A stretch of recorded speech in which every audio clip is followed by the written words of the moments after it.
Halo, assalamualaikum warahmatullahi wabarakatuh. Apa kabar semuanya guys? Ketemu lagi di Ensiklopedia Budaya. Jangan lupa ya untuk like, subscribe, komen, dan share untuk mendukung channel ini.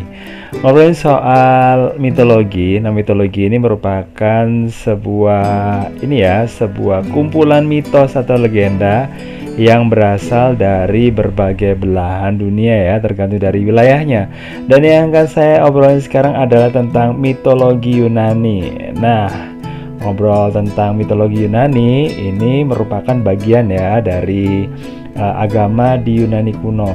Nah, para sejarawan modern itu mempelajari mitologi Yunani ini ternyata untuk keperluan mengetahui keadaan politiknya bagaimana waktu itu agama dan peradaban di Yunani kuno.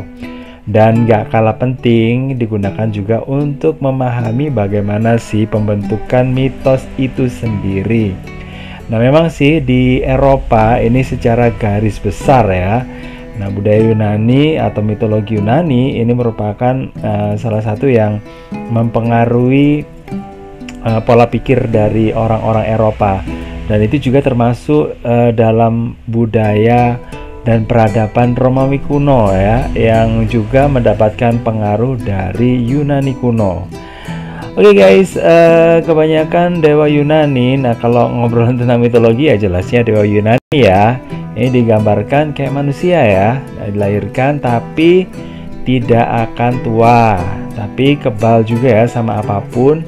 Dan bisa juga sih kadang-kadang nggak terlihat. Dan juga tiap dewa itu punya ciri-ciri tersendiri. Nah, karena itu dewa punya ini gelar ya, sendiri-sendiri. Nah, kalau ngobrolin tentang ini, dari mana sih orang-orang atau mungkin orang sekarang maksudnya ya, sejarawan gitu, nah, mengumpulkan mitologi terutama yang ya bergerak di bidang mitologi. Nah, ini sumber literatur Yunani tertuanya itu adalah Wiracarita atau epos Iliad dan Odyssey, yang isinya itu kisah yang berpusat pada peristiwa mengenai perang Troya. Nah, ini perang yang sangat besar yang dulu dikatakan itu hanya dongeng ya, karena itu hanya ada di dalam mitologi atau mitos saja di Yunani kuno. Ternyata ketika diteliti lagi, ini ternyata ada sisa-sisanya ya, yang menunjukkan bahwa memang Troya itu dan perangnya itu memang benar-benar ada ya. Nah, untuk mitologi Yunani sendiri ini menceritakan mengenai penciptaan dunia, pergantian kekuasaan dewa, pergantian zaman manusia, dan juga asal muasal kesengsaraan manusia, dan juga asal usul ritual kurban. Jadi gitu. Terus untuk secara garis besarnya ya, nah, mitologi Yunani kuno ini berawal dari masa yang disebut sebagai masa chaos ya. Chaos itu bisa dikatakan adalah masa-masa yang penuh dengan kekacauan ya guys ya. Nah, waktu itu mungkin karena sejarahnya orang Yunani itu nggak bisa dijelaskan ya, maka yang bisa digunakan adalah yaitu hanya mitosnya ya.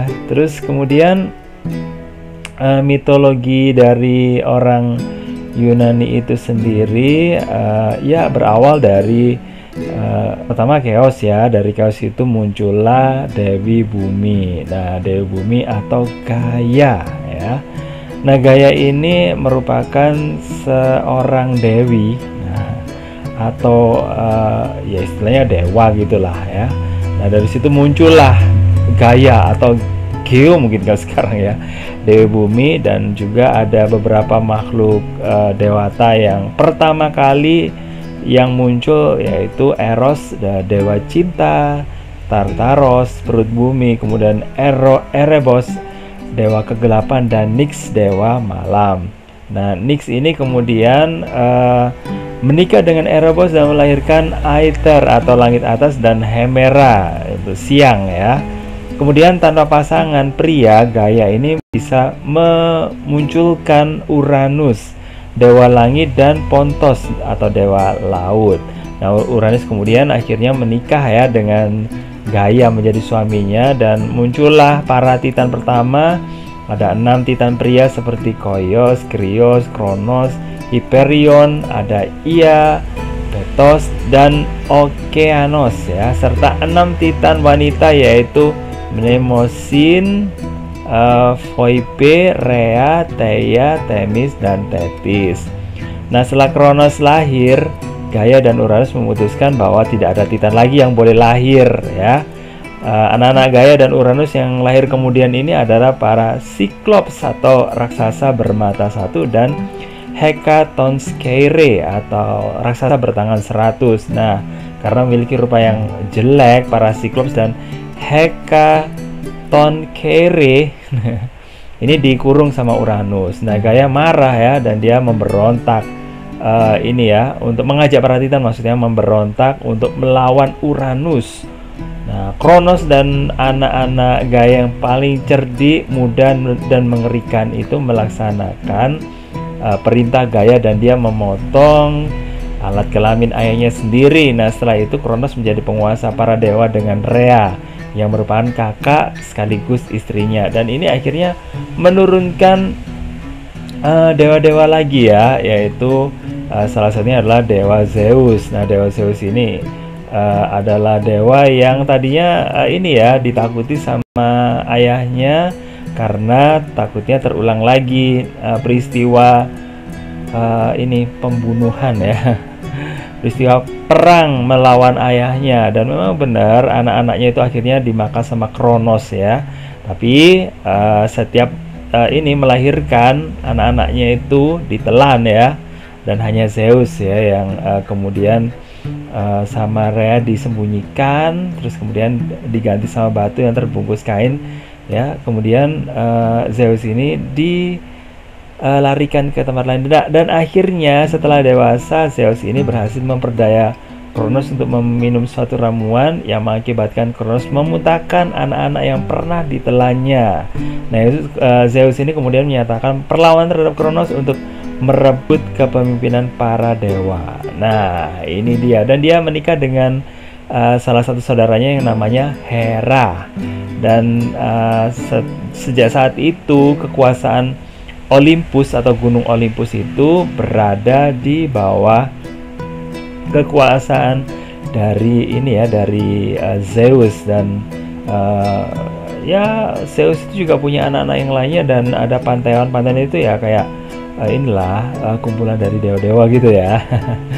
Nah, itu kemudian akhirnya menjadi dewa-dewa utama di dalam ini ya mitologi Yunani. Dan ya itulah banyak sih sebenarnya apa yang ada di dalam mitologi Yunani yang diceritakan, seperti ada Narsiskus, itu ada yang berkaitan sama orang yang hanya ini ya mencintai dirinya, ada kotak Pandora, terus kemudian ada Hercules ya yang terkenal itu, terus kemudian apa lagi ya, pokoknya banyak banget ya, ada Perseus dan berbagai macam ya, ada Atlas.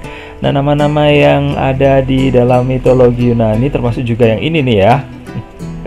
Ini adalah Dewi Ular ya.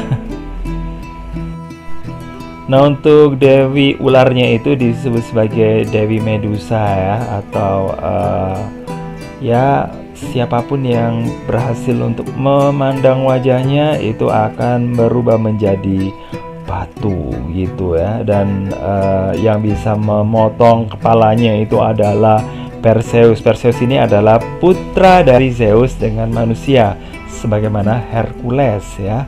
Dan sebenarnya sih untuk dewa-dewa yang lainnya itu, dewa-dewa yang ada di dalam ini ya, di dalam mitologi Yunani itu sebenarnya adalah kumpulan ya dari perpaduan antara budaya masyarakat lokal yang mungkin orang Yunani sendiri yang tadinya itu percaya pada roh-roh, kemudian percaya pada animisme, ditambah dengan dewa-dewa yang muncul kemudian setelah adanya invasi atau penyerangan orang luar menuju Yunani. Jadi kayak gitu. Terus kemudian ada tokoh-tokoh lagi yang lainnya seperti Centaur ya. Centaur itu adalah manusia yang badan sampai bagian atasnya itu manusia,